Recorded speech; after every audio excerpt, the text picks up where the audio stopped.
क्या कह रहे थे आप इसकी? The cost of printing a poster consist of an initial setup fee plus a fixed cost for each poster printed. Yes. So number of copies we have. सो देखो ये तो वाई इंटरसेप्ट तो इसका ये आ गया 3. सो इसकी इक्वेशन होगी y is equal to m x plus 3. Y intercept तो 3 आ गया है ना. now you can take this as 3 0 and it is from passing from the point you can take this point as 5 and 6.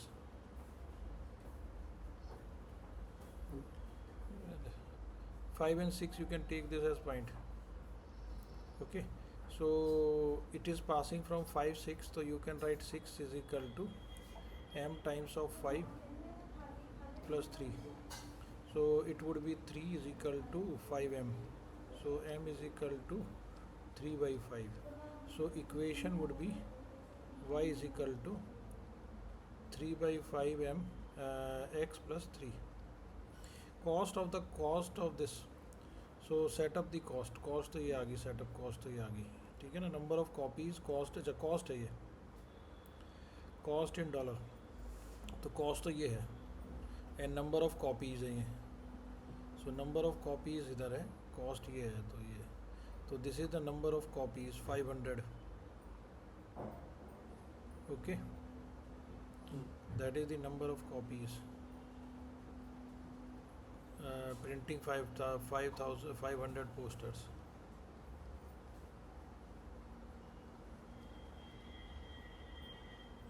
सो निकालिए cost कितनी आ रही है. तो ये आ रही है फ्रैक्शन में निकाला हमने 2485 over 3 x 2485 over 3. हाँ, तो 2485 over 3 pounds.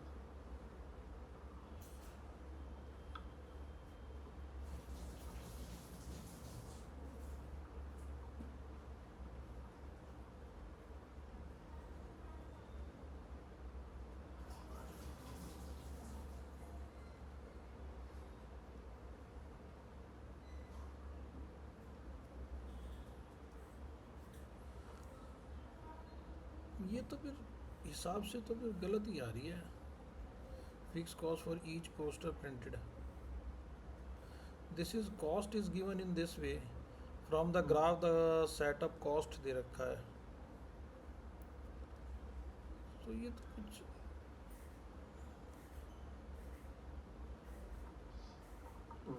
कुछ गलत, उल्टा होना चाहिए. तो उल्टा होना चाहिए था यार. ये कुछ एक्सिस डिफरेंट होनी चाहिए ना, वाई एक्सिस.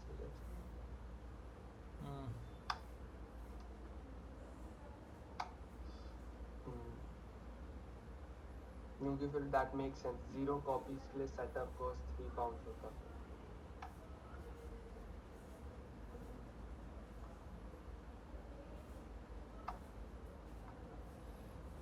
दिस इज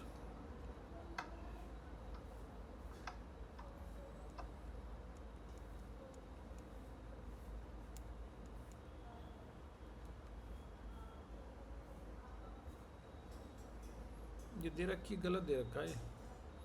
ये वाला कॉस्ट होना चाहिए, ये नंबर ऑफ कॉपीज़ होना चाहिए.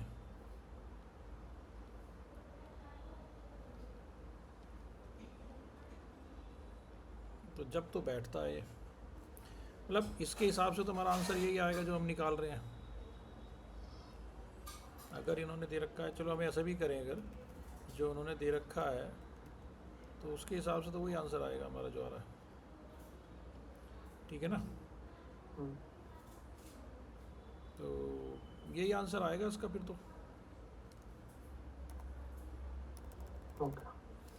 क्योंकि मतलब अगर आप यहाँ से निकाल रहे हैं, एक्स निकाल रहे हैं, नम कॉस्ट तो यही निकाल रहे हैं ना. तो अगर हम ये कॉस्ट है इधर, ये तो ये कॉस्ट है. तो अगर आप यहाँ भी देखेंगे ये 10 है और ये 5 है, तो ये आपकी आ जाएगी, वही आ रहा है 0.6.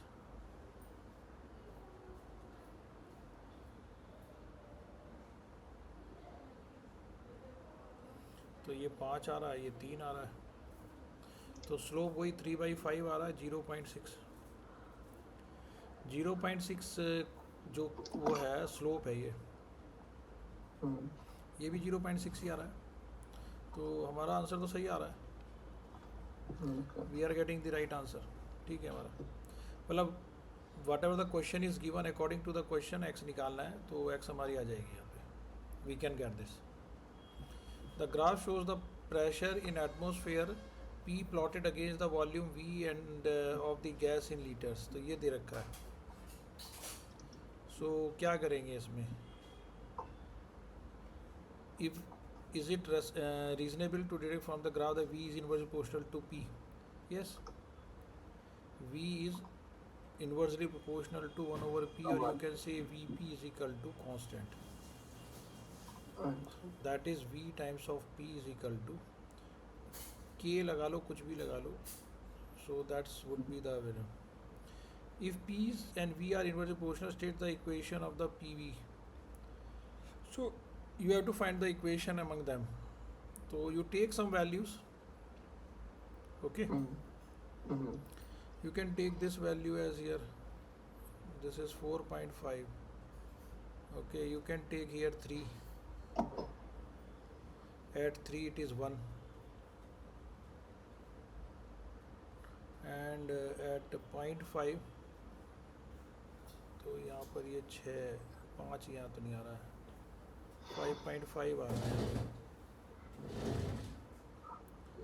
0.5, 5.5, ओके। सो इस तरह से कुछ वैल्यूज़ आ रही हैं आपके बीच बीच में।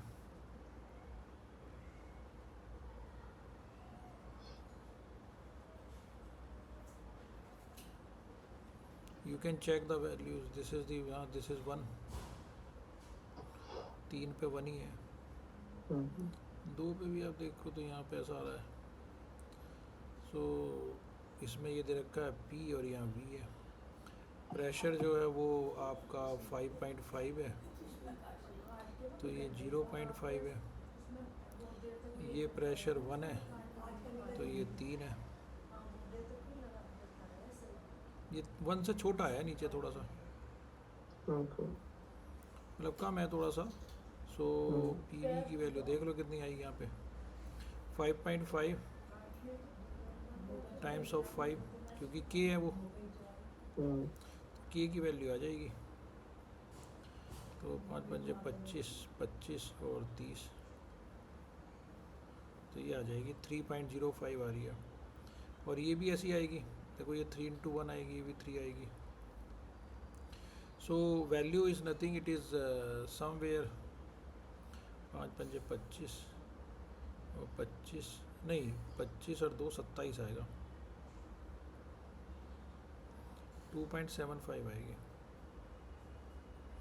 और ये 3.0 आ रही है, तो अप्रॉक्सीमेटली 3 के आसपास आ रहा होगा ये कुछ फ्रैक्शन। सो ऐसी आ रही होगी कि V इक्वल्स टू 3/P, क्योंकि 1 पे अगर आप देखोगे तो 1 पे इसकी वैल्यू जो है, 1 पे वैल्यू चेक करना सबसे अच्छा होता है वैसे तो। एट 1 इट इज़ 2.5 है ना, 1 इट इज़ 2.5। सो V जो है 1 है और वो 2.5 है।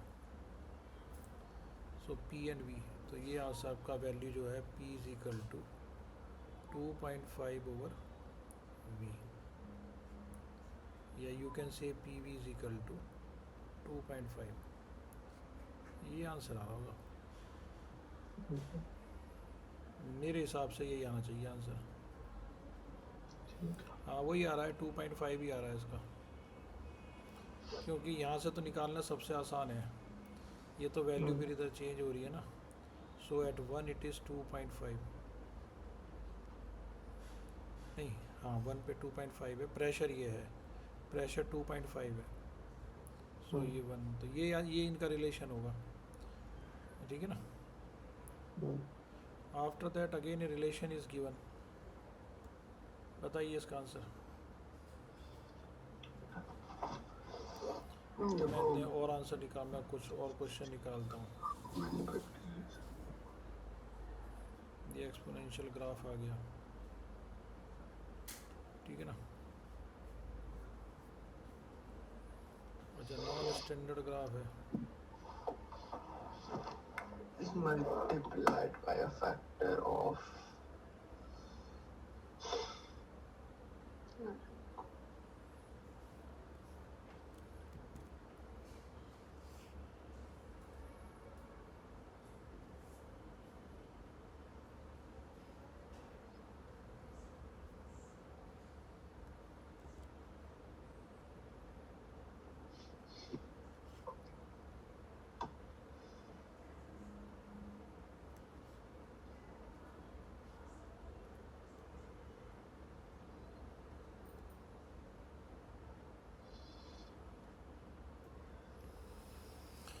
The relation between the number n of thousand of bacteria in the colony and the time in hours t is the form of n is equal to k raised to the power t. तो number of bacteria k raised to the power t.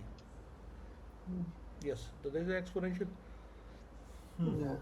तो देखो यहाँ पर 1 पे आप अगर इसको zoom करके देखेंगे तो यहाँ पर ये आ रही है, 0 पे वैल्यू 1 2 3 4 1 आ रही है।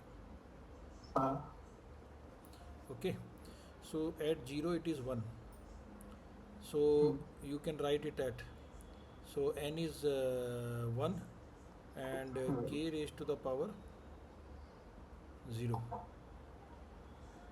Okay, तो वो तो 1 ही आना है, वो तो 1 ही आना है, 0 तो k की वैल्यू निकालनी है, k क्या है। so we can find out k as, अभी और देखो वैल्यू एक आधा, ये रही 1.5 पे एग्जैक्टिव वैल्यू 5 आ रही है, 1.5 पे 5 आ रही है, तो 5 is equal to k raise to the power 1.5. So you can take ln 5 is equal to ln of k times of 1.5. Okay, और you can write it, you can use your calculator also directly. Okay, you can use directly calculator. So k is equal to 5 raised to the power 1 upon 1.5, यानी कि 2/3. Okay, सो इसका 2/3 करना है power, यानी कि आपको क्या लेना है, 25 का आपको क्यूब रूट लेना है, 2.92 आया। सो ये आपका 2.92 आ गया। सो इसकी इक्वेशन जो है n is equal to 2.92 raise to the power t, ये आ रहा है। How many bacteria are in the colony in the start of the experiment, तो स्टार्ट ऑफ द एक्सपेरिमेंट में 1000 थे, थाउजेंड्स में ना, तो ये 1 पे है, 1000 थे। फिर in the gap sentence the number of bacteria in the colony multiply factor of 2.9 every hour, right an equation, ये equation. How many bacteria would be colony at the end of 4th hour, yes, so n is equal to 2.92 raised to the power 4. 0.92. Okay, Yeah, 73,000 round करते, तो कितना आ रहा है, 73,000. इसकी power करनी है ना, पावर कितना करना, 4 करनी है, 73.1 1000, तो ये आ गया 73100. Okay, 73,100, so that would be the answer, ठीक है ना। सो ये आंसर आ जाएगा इसका। और देखो ये भी देखो, एक बार और देखो, अगर इसको थोड़ा सा और हम अपने आप के हिसाब से देखें इसको,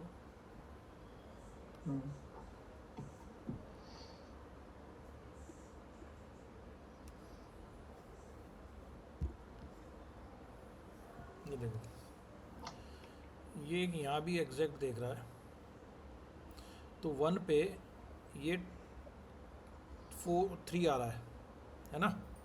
हम्म, 1 पे 3 आ रहा है, 1 2 3, देखो ये बिल्कुल एग्जैक्टली 1 पे 3 आ रहा है।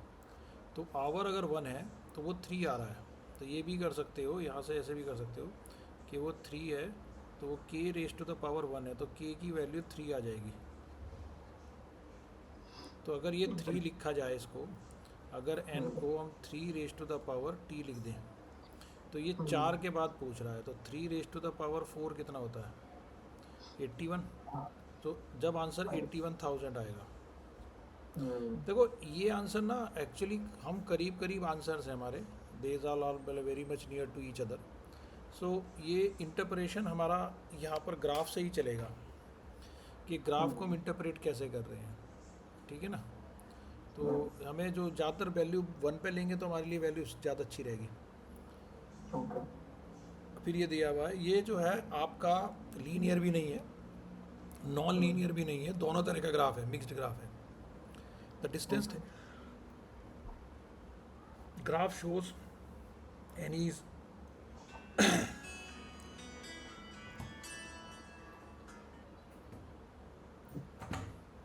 journey from home to school. The vertical axis shows her distance from home in in kilometer, and the horizontal axis shows the time this is okay. The school is 1 kilometer from her house. Okay. 1 kilometre तक वो school तक यहाँ पे पहुँच जाती है 10 minute में। She walks without stopping from home to the school where she waits for her friend Sarah. They leave the shop as soon as Sarah arrives. So here I think she wait but realize that they are late, so they run from the shop to the school. तो ये भागते हैं। How far is the shop from Annie's house in meters? So ये तो 0.5 है, 500 0.5 kilometre तो 500 metre है। How for how long does she wait for the shop? तो शॉप पे उसने वेट किया 1 मिनट, है ना। Why is Annie's journey from home to shop shows in a straight line, moving with constant speed?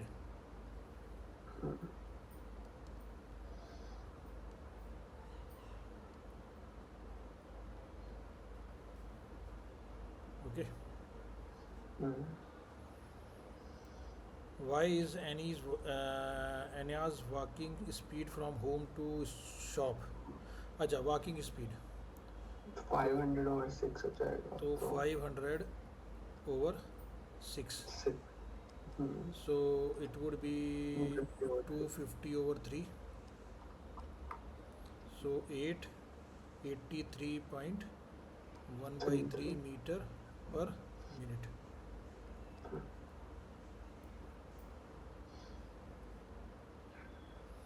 What is ये नहीं, ये तो ये करना। What is the journey from the why is the journey from the school to show as a curve?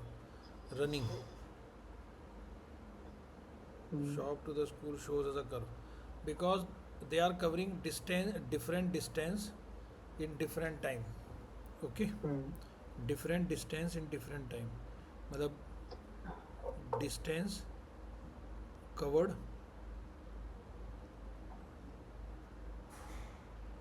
different with different time intervals.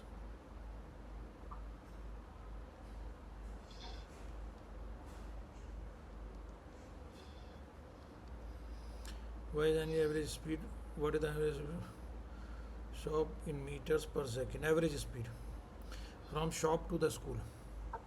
तो shop पे ये 7 से चले थे, तो ये 3 मिनट में पहुंच गए, तो it would be 500 over 3. Okay, तो आई थिंक 166 आ जाएगा ये। हाँ, डबल हो जाएगा।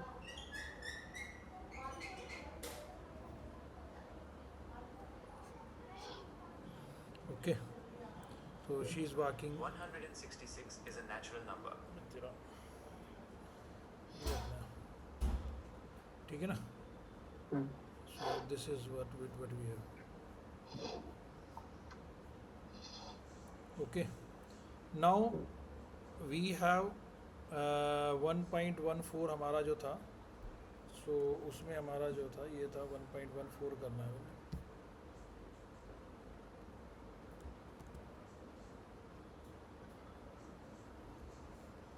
ये करना है gradient of the graph and area under graph. So gradient और एरिया, ग्रेडियंट तो सिंपल सी बात है, ग्रेडियंट तो स्लोप है। ओके अब देखो, अगर हम पिछले वाले क्वेश्चन की बात करें तो ये वाला तुम बड़े आराम से निकाल लेंगे। This area I can find out very easily, this part, because this is a triangle. This area I can be easily finding out, but to find the area of, यहाँ तक भी मैं निकाल लूँगा, बट ये जो एरिया है, this area is again will be difficult to find out. For that type we can convert that into small intervals, और फिर इसको हम ट्रिपेजॉइड रूल बना के भी कर सकते हैं। We can do with the help of the trapezoid rule, they become the trapeziums and we can find out the area of all of them one by one. Okay, वो तरीका हमारा है, we have that type of method in which we can do that. Okay, सो हम उसको कैसे करेंगे और क्या हमारा उसका है, किसी भी उसका हमें स्लोप निकालना है, कुछ भी निकालना है, सो व्हाट इज़ दैट। सो मैं आपको ठीक है, सो देखो अभी हमारे पे कर्व जो है, मैं आपको यहाँ पे दिखाता हूँ। दो तीन चीज़ होती है हमारे पे। ये जो हमारा कर्व है, इस कर्व पे हम यहाँ से अगर हम चलते हैं और यहाँ तक जाते हैं, देखो हर पॉइंट पे हमारा ग्रेडियंट अलग अलग है। अब यहाँ पर जो हमें ग्रेडियंट निकालना होता है, ग्रेडियंट एक्चुअली हमारा होता है यहाँ पर, ये जो ग्रेडियंट है वो यहाँ पर होता है slope of the tangent at that point.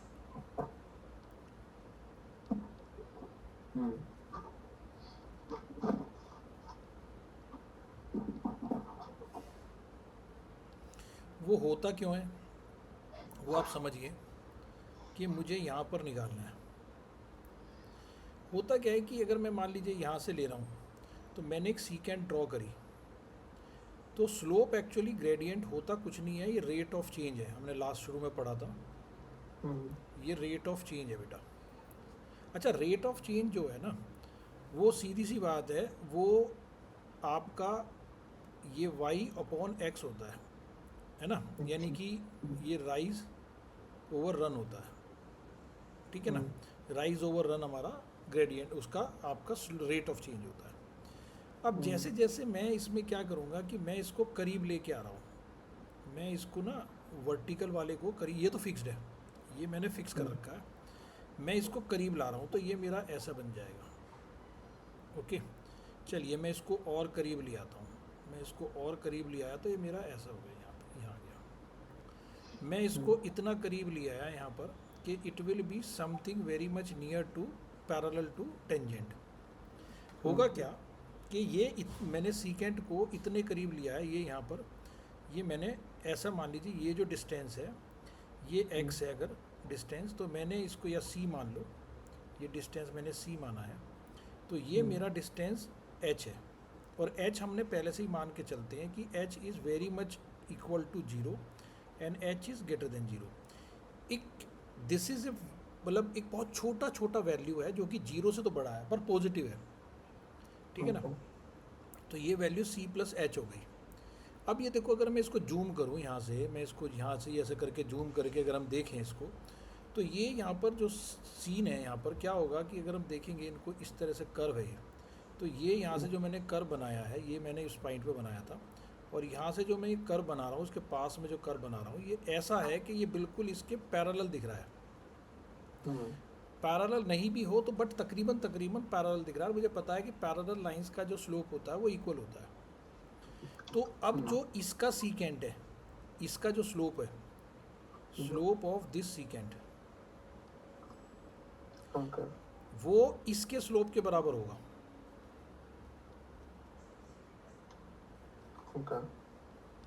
Slope of tangent के बराबर होगा, ये सीकेंड का जो स्लोप होगा।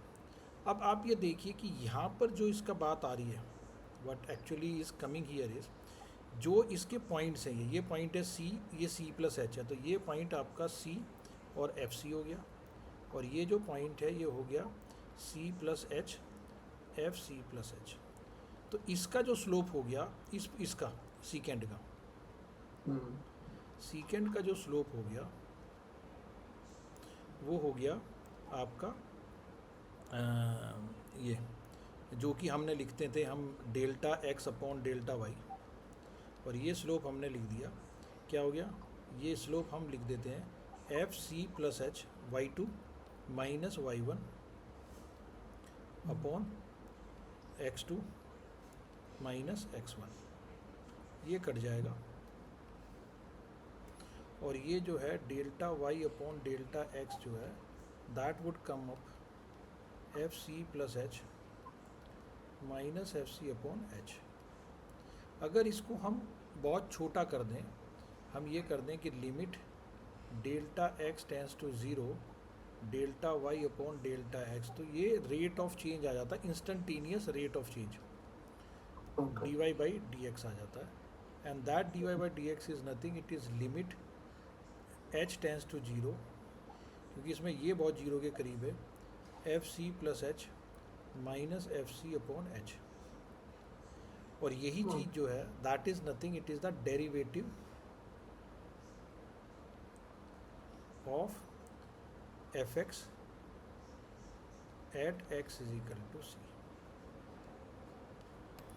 X is equal to c पे उसका डेरिवेटिव है, ठीक है बच्चे, सो वो उसका डेरिवेटिव है, ठीक है ना, that is the derivative of it, ठीक है ना। अब हम एक दो क्वेश्चन करते हैं इसके पास। अच्छा, इसमें टेंजेंट का भी जो ग्रेडियंट है ना वो बड़े आराम से निकल सकता है अगर हमें टेंजेंट्स के पॉइंट पता हों। हमने आपसे एक बात करी थी पीछे, जब हमने एक बात कर रहे थे कि अगर हमें लाइन की 2 पॉइंट फॉर्म पता है, हमने लाइन की 2 पॉइंट फॉर्म पीछे पढ़ी थी, तो ये हमने इक्वेशन पढ़ी थी 2 पॉइंट फॉर्म में y minus y one x two minus x one is equal to y two minus y one और x माइनस एक्स वन, ये 2 पॉइंट फॉर्म है। अगर हमें कोई कर्व दे रखा है और उस पर टेंजेंट जा रही है, और मुझे पता है कि tangent is passing from 2 points A and B, okay, so I can easily find out the equation of this tangent. मैं स्लोप निकाल दूंगा मैं टेंजेंट का, I can find out, for example this tangent is passing from 2 4 है ना, और मान लीजिए 5 9, तो it is passing from these 2 points, so what is the slope of this 9 minus 4 over 5 minus 2, और वही इस पॉइंट का डेरिवेटिव होगा, the same slope is the derivative at that point. हम वही तो कर रहे हैं बार बार, हम वही स्लोप ही तो निकालने की कोशिश कर रहे हैं, ठीक है ना। ये तो हमने इसका स्लोप इस तरह से निकाला था कि इंस्टेंटेनियसली हमने इसके करीब आ गए थे हम, ठीक है ना, तो वहाँ पर हमने इसको स्लोप को निकाला था। अब एरिया हम निकालते हैं कर्व के नीचे, चलो एक क्वेश्चन करते हैं।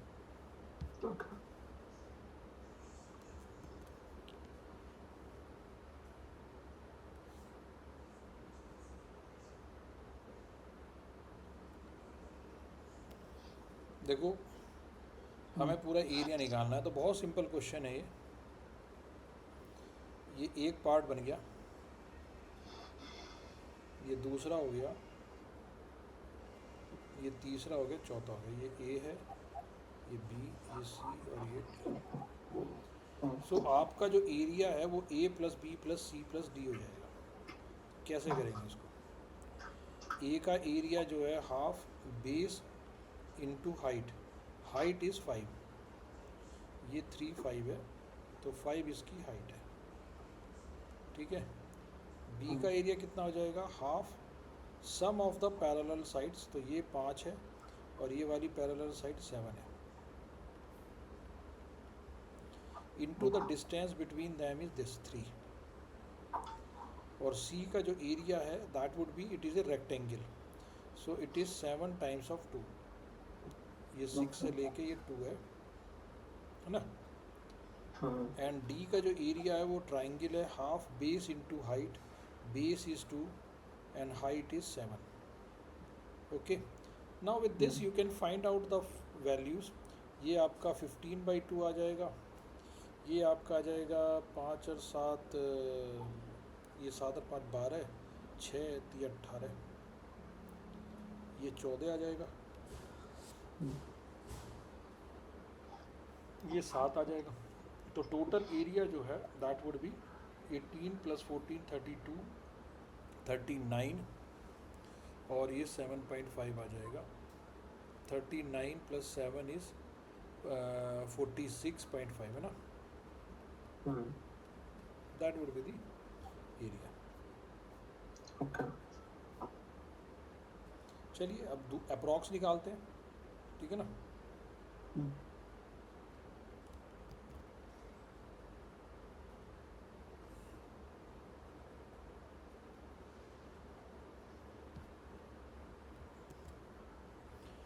ये तो डायरेक्ट होता है.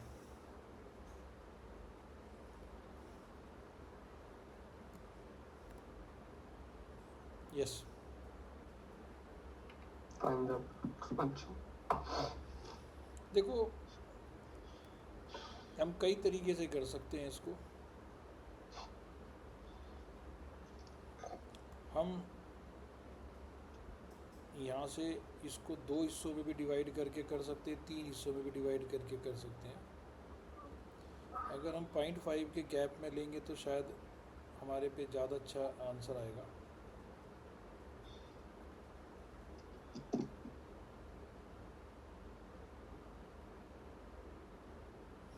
ओके, और मैं राइट साइड ले रहा हूँ. मैं इसका ट्रिपेजॉइड रूल कर रहा हूँ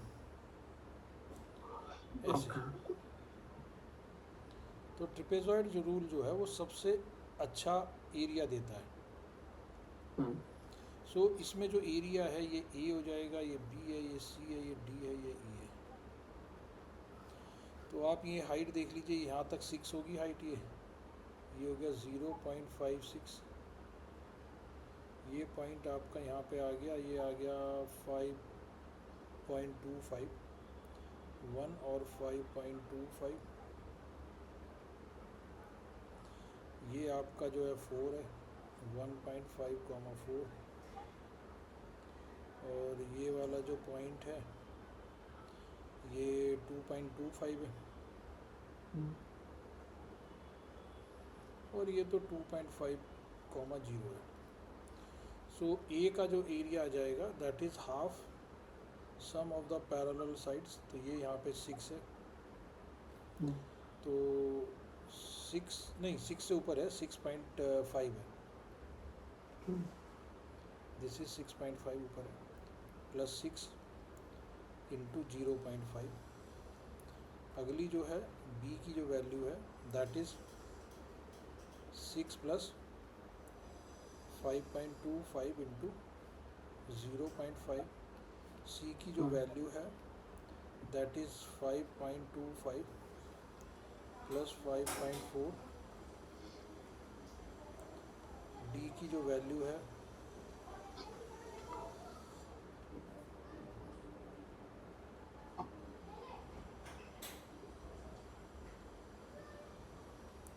ई की जो वैल्यू है वो हाफ इंटू 2.25 इंटू 0.5. सो आप इनको ऐड कर दीजिए बेटा, और आप directly you will get the answer. ठीक है ना. तो एरियाज जो हैं वो आप अप्रोक्स निकाल सकते हैं. ठीक है ना.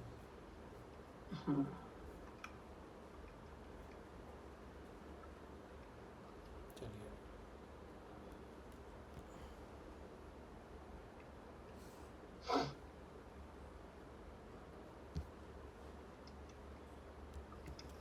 इसको एज एन होमवर्क करना है. ये होमवर्क है आपका.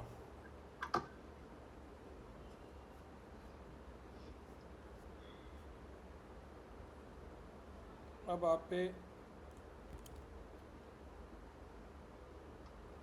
4.15 आ जाएगा. ये वाला पोर्शन आना है।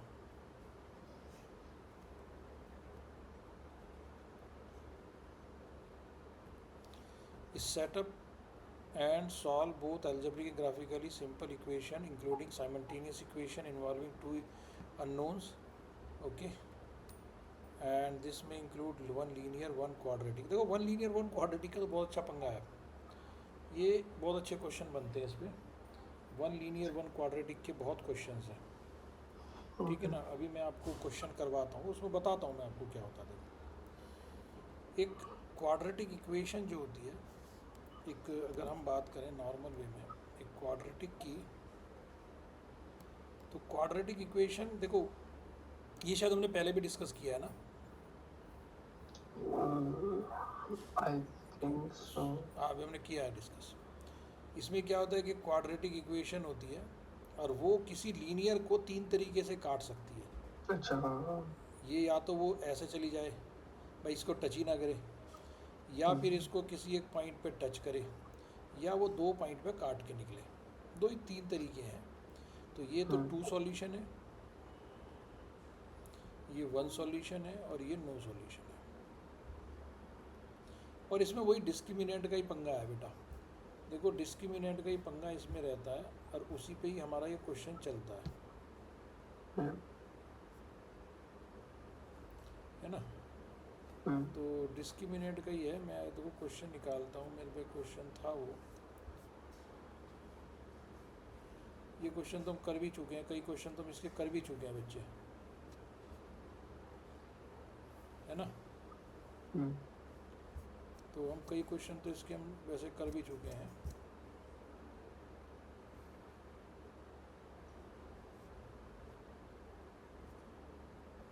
ये है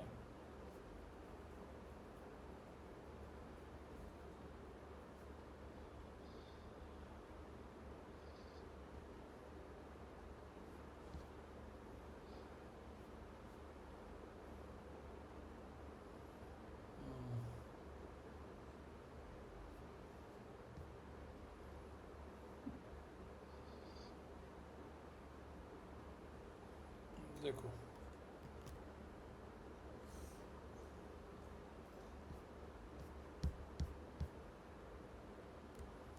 क्वेश्चन वैसे ही उठाया हमने।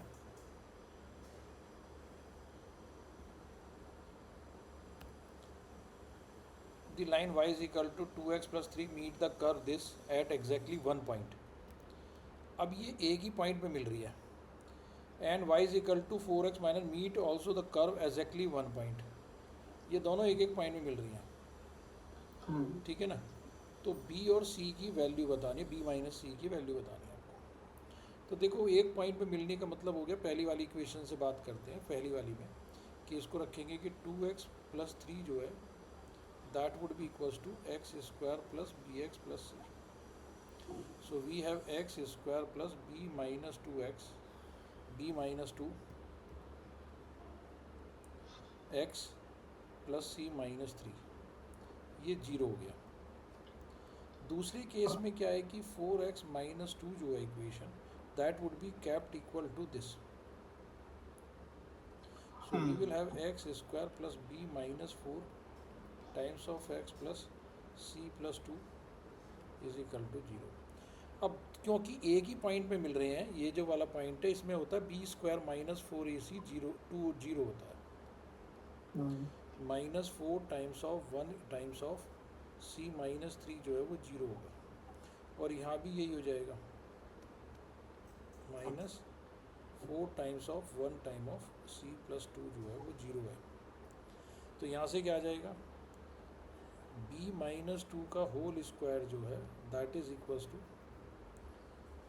आप यहाँ से निकाल सकते हैं इसको,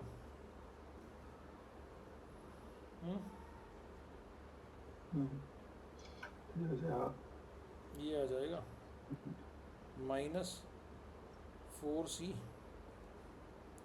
और ये प्लस 12 इज इक्वल टू 0, और ये आ जाएगी equation b minus 4 whole square minus 4c minus 8 is equal to 0। पहली को दूसरी से माइनस कर दीजिए, ये वाला घटा दीजिए,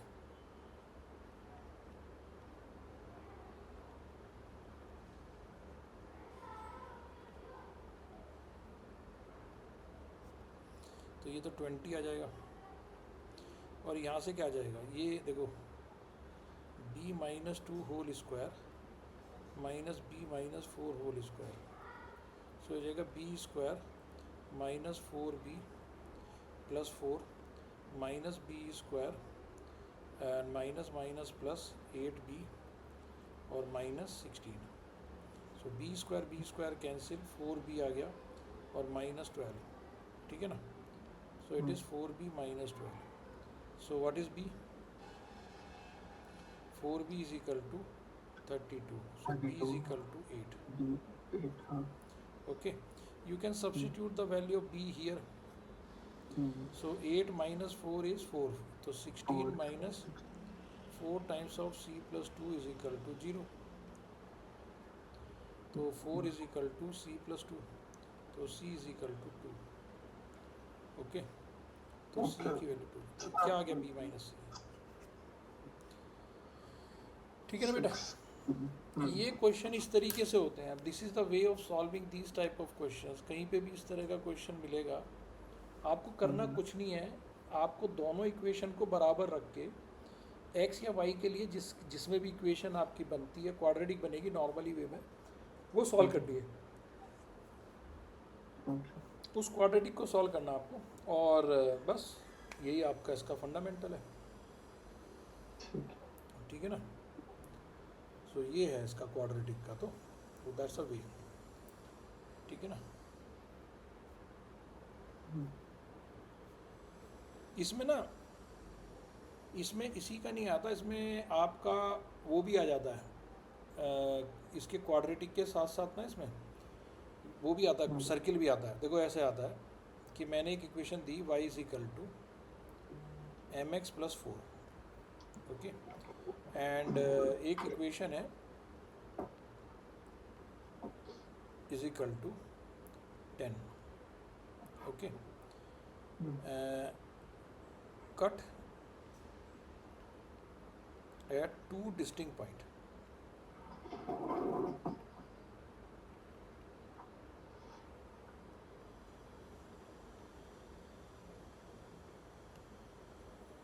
What is the range of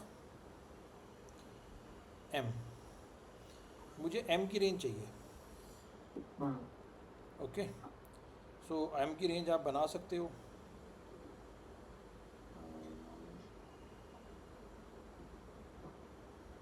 मुझे आंसर याद नहीं है, चलो करते हैं। m की रेंज निकालनी है। अब 2 डिस्टिंक्ट पॉइंट्स पे काट रही है। अब देखो ये सर्किल है, ये सर्किल की इक्वेशन है, x square plus y square is equal to root 10 का स्क्वायर। तो ऑब्वियसली, अच्छा ये जो है वाई इंटरसेप्ट है, तो ये तो बात पक्की है इस इक्वेशन के हिसाब से कि अगर हम ऐसे करके सर्किल को ड्रॉ करें, कंसिडर करता हूँ कि मैंने सर्किल ड्रॉ कर लिया बच्चे, तो ये वाला जो पॉइंट है ये रूट 10 है, ये सर्किल है, सेंटर है ना, रूट 10 है ये भी, ये माइनस रूट 10 होगा, ये भी माइनस रूट 10 होगा। और जो इक्वेशन है वो 4 पे काट रही है वाई एक्सिस को, 4, ये तो 3 से बड़ा होगा थोड़ा सा, 3 और 4 के बीच में होगा ये, है ना, क्योंकि रूट 9 3 होता है। तो रूट 10 जो है, ये जो रूट 10 आपका आया है, ये आपके 3 से तो बड़ा होगा, 4 से छोटा होगा, तो वो यहाँ से काट के जाएगी 4 से। अब देखो 2 तरह से इक्वेशन आ सकती है। अब 2 पॉइंट पे काट रही है ना, ये भी बात है, 2 पॉइंट पे काट रही है, तो वो ऐसे जा सकती है लाइन, ऐसे भी जा सकती है। देखो इसमें क्या होगा, इसमें m जो है वो पॉजिटिव होगा, m स्लोप है ना ये, तो ये यहाँ पे एक्यूट एंगल बना रही है, तो पॉजिटिव स्लोप होगा। वो ऐसे भी जा सकती है, मतलब एग्जैक्टली मेरे को कहाँ से जाएगी मेरे को वो नहीं, आइडिया नहीं है इसमें। आप इसको ऐसे दिखा सकते हो, ऐसे जाएगी वहाँ से निकल के वो, तो इसका जो m होगा वो लेस देन 0 होगा, नेगेटिव स्लोप होगा, क्योंकि ये ऑब्ट्यूज एंगल बना रही है, ठीक है ना। तो अब 2 अलग अलग रेंज आएंगी m की, नेगेटिव पॉजिटिव भी आ सकती है, पॉजिटिव पॉजिटिव भी आ सकती है, मतलब पॉजिटिव पॉजिटिव तो नहीं आएगी, 2 रेंज आएंगी, समझे ना। तो ये इस तरह से काट के जा सकता है। ओके तो क्या होगा आंसर? देखो अगर वो कहता कि एक पॉइंट पे काट रही है, इसने कहा ना टू डिस्टिंक्ट पॉइंट, अगर वो कहता सिंगल डिस्टिंक्ट पॉइंट पे काट रही है तो क्या करते? ऐसे केस में जब वो सिंगल डिस्टिंक्ट पॉइंट की बात करता ना तो ऐसे जाती फिर इक्वेशन, ऐसे ही ये बस यहाँ से आती और वो ऐसे जाती टेंजेंट पे बन के, समझे ना? वो अलग होता फिर केस, वो केस अलग हो जाता। इसने टू डिस्टिंक्ट पॉइंट्स कहा है तो दो पे काटेगी, तो हम क्या करेंगे? हम और तो कुछ कर नहीं सकते इसके अंदर, तो हम क्या करेंगे? y को सब्सटीट्यूट कर देंगे mx प्लस 4, ठीक है ना? अब सॉल्व करो उसको, तो ये आ जाएगा x square plus m square x square plus 16 plus 8m x is equal to 10। तो ये आ जाएगा m square plus 1 x square plus 8mx plus 6, ये आ जाएगा ना? अब इसके लिए जो है बी स्क्वायर माइनस 4ac जो है that should be greater than 0। Okay, अगर वो ये कहता कि एटलीस्ट वन रियल रूट तो क्या करते? एटलीस्ट वन पॉइंट, तो उसमें एक और दो दोनों आते, तो उसके अंदर हम क्या करते? उसमें ये करते ग्रेटर देन और इक्वल्स टू 0 करते उसमें। वो जब करते जब ये कहता, अब इसने यहाँ तो कहा नहीं है उसने, तो इसने कहा तो है नहीं, तो हम तो वही करेंगे। तो ये क्या हो जाएगा? दिस विल बी बी है एम स्क्वायर प्लस 1 का whole square minus 4 times of a कितना है, सॉरी ये 8m है, मैंने गलती लिख दिया, 8m है, 4 times of 6 is equal to 0, sorry greater than 0। तो क्या आ गया ये? 64m square minus 24m square minus 24 greater than 0। तो ये आ गया 40m square is greater than 24। So m square is greater than 24/40, तो 3/5 m square is greater than 3/5 आ गया आपका कट के। अब इसकी आपको इक्वेशन सॉल्व करनी है। आपको ये पता है, हमने आपने शुरू में डिस्कस किया था कि अगर एक्स स्क्वायर जो है that is equals to a square, then x क्या होता है? X is less than minus a और एक्स ग्रेटर देन ए, ये तो इसका होता है। और अगर एक्स स्क्वायर जो है, सॉरी ये ग्रेटर देन का है, और एक्स स्क्वायर अगर लेस देन ए स्क्वायर होगा तो ये minus a less than x less than a आएगा। ओके, सो ये दो हमारी इनइक्वालिटीज़ हैं, परफेक्ट स्क्वायर इनइक्वालिटीज़ हैं, तो इनको सॉल्व करने का तरीका है, वो तो प्रोसेस क्या है वो तो एक अलग इशू है। तो यहाँ पर ये वाला केस आ रहा है फर्स्ट वाला, तो इसको अंडर रूट के स्क्वायर में लिख लो, है ना? तो m क्या हो जाएगा? m would be less than minus root 3/5 और m ग्रेटर देन 3/5 का अंडर रूट। तो यानी कि 3/5 से या तो बड़ी होगी अंडर रूट से, या वो उससे छोटी होगी, ठीक है ना? सो ये उसकी रेंज है, उसने रेंज पूछी थी ना, क्या होगा कि उससे बड़ा छोटा होगा। और अगर वो इक्वल पूछता तो बराबर 0 आती तो यही आंसर आता, तो ये और ये, ठीक है ना? ये उसके स्लोप आते तो वो इक्वेशन बन जाती उसकी, है ना? और अगर ये कहता कि एक भी सॉल्यूशन नहीं है, तो एक भी सॉल्यूशन में ये लेस देन 0 आ जाता, तो फिर हमारे पे क्या आता? ये आता m square less than root 3/5, तो फिर ये वाला सॉल्यूशन आता माइनस ये आता का स्क्वायर, तो ये आता इसका सॉल्यूशन आता minus root 3/5 less than x less than root 3/5। इस पे कोई भी सॉल्यूशन नहीं होगा, बट अगर 3/5 अंडर रूट के बराबर होगा तो एक सॉल्यूशन होगा, और उनसे बड़ा छोटा होगा तो वहाँ पे आपके दो सॉल्यूशन होंगे, ठीक है ना? तो ये इस क्वेश्चन का वो है। तो तो ऐसे आपके 4-5 इसमें ऑप्शन दे सकते हैं. They will give you this as a one option, this give you as a another option, they will give this as an option, they will give you both together. ऐसे कर करके जोड़ जोड़ के वो आपके इक्वेशंस बना देंगे. ठीक है ना. And then you will have the answer. ठीक है. अच्छा, अब ग्राफिकली जो साइमल्टेनियस इक्वेशंस होती हैं उनको सॉल्व करना है. वो कोई बहुत बड़ा काम नहीं है. तो I don't want to waste time in that कि लीनियर इक्वेशन और उनको सॉल्व करने का कैसे करना है. ठीक है ना. तो अभी हम एक इक्वेशन को करते हैं. ठीक है ना. दो इक्वेशन हमें दे रखी हैं. एक ये इक्वेशन है x + 4y = 7.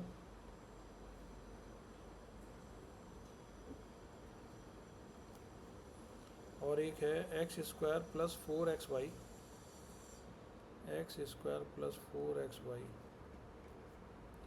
+ 2y² = 1.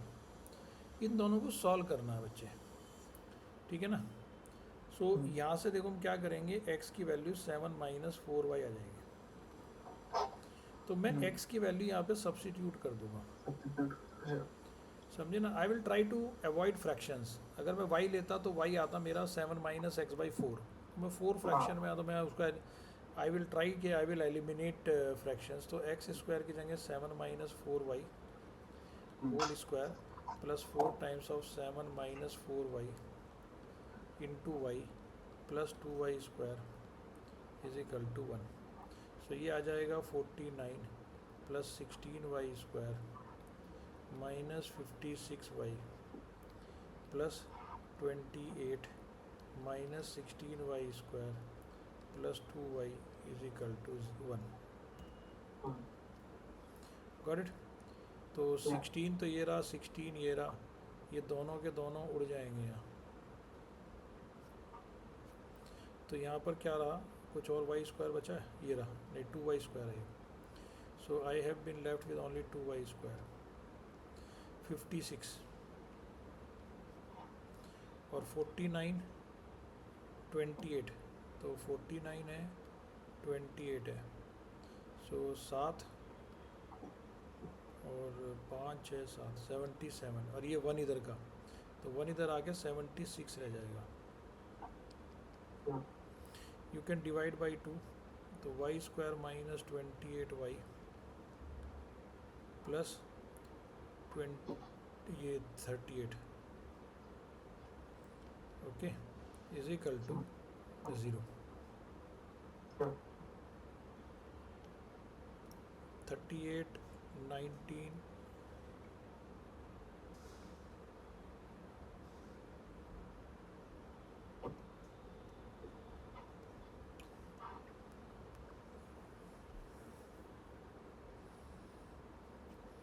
क्या आएगा इसका आंसर. इसका आंसर आ जाएगा 38.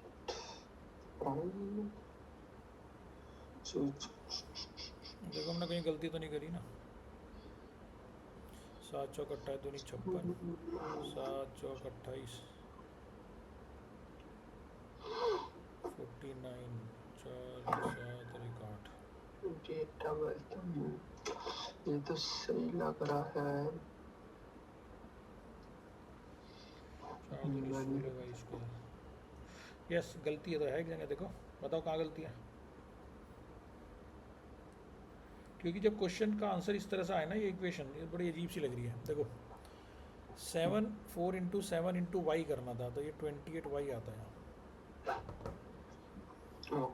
ओके. क्योंकि जब यहाँ y² आया तो 28y आएगा.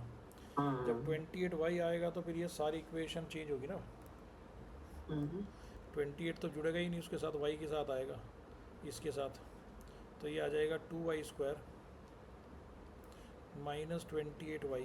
अब ये और ये जुड़ गए ना. और 49 - 1 48. सो ये आ गया y² - 14y +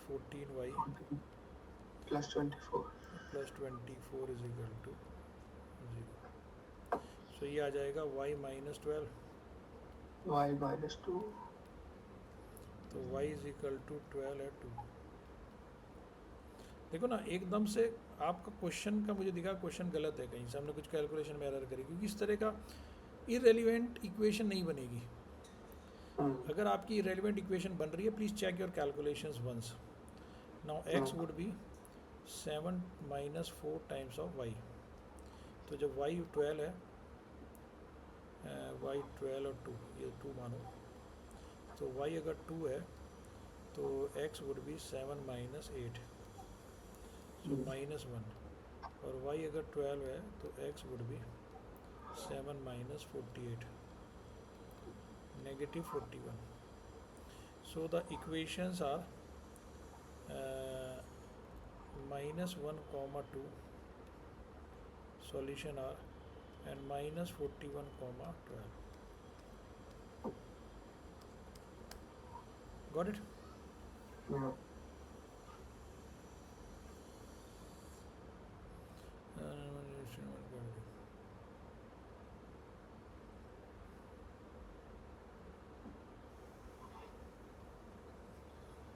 चलिए तो निकाल लेंगे आप।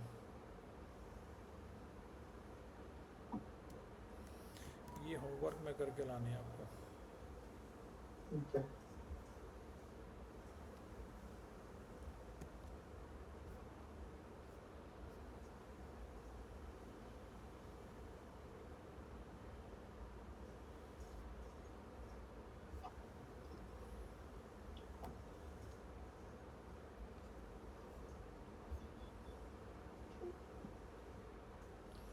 देखो, क्वाड्रेटिक इक्वेशंस को आपको फैक्टराइजेशन से सॉल्व करना, ये आपको अगली वाली उसमें क्लास में करेंगे, ठीक है। या नेक्स्ट क्लास में हम यही करेंगे।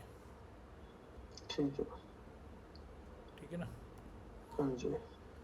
सो नेक्स्ट क्लास में पकड़ते हैं इसको, ठीक ये है। हम नेक्स्ट क्लास में करेंगे। ठीक है बच्चे?